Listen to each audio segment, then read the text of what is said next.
السلام عليكم صاحبيال halkan waa kaalkan inaad ka barateen barasho cilmi kombiyuutarka noocyadiisa kala duwan muuqaalkan insha Allah waxaan ku baran doonaa system unit kombiyuutarka iyo qaabka uu u shaqeeyo system unit si fudud waxaa loo dhihi karaa waa caloosha ama urku jirta kombiyuutarka waxaana gudaheeda ku jira motherboardka CPU-ga memory-ga hard disk-ga iyo wixii la mid ah shaqada asaasiga ah ee system unit kombiyuutarku waa inuu isku xiro dhammaan qaybaha kombiyuutarka kana ilaaliyo korontada qaybaha kale ee dibadda ka ah systemka kombiyuutarada desktopka iyo laptopku way ku kala duwan yihiin goobta iyo halka uu ku jiro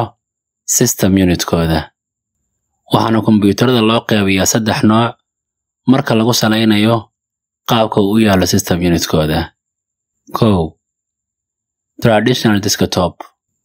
caadiyan desktopyadii hore waxay lahaayeen system ka baxsan kombiyuutarka waxayna ka koobnaayeen 2 qayb oo kala ah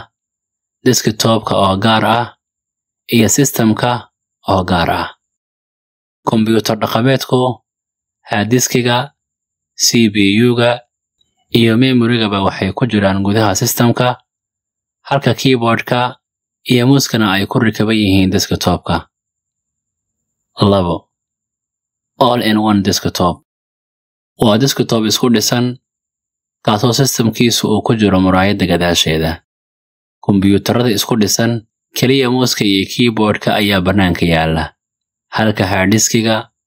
CPU-ga iyo memory-ga dhammaantood ay ku jiraan muraayadda ama shaashadda kombiyuutarka gadaasheeda 3 laptop ama notebook waa nooc kombiyuutar kaasoo dhammaan qalabyada kala ah hard disk-ga CPU-ga memory-ga iyo qaybaha kale ee system unit-kuba ay ku jiraan keyboard-ka hoostiisa muuqaalkeena maanta halkaas ayaan ku soo koobayaa waxaana ka codsanayaa daawada muuqaalkan aad like inoo saarto haddii aad ku cusubtahay kanaalkan subscribe noo dhacdo wixii faallahana aad nagu reebto qaybta commentiga muuqaalka intaan kulmi doono waa walaalkii Cabdirasaaq Abdullaahi oo ku dhaafay sida ay nabadgelyo wassalaamu calaykum waraxmatullaahi wabarakaatuh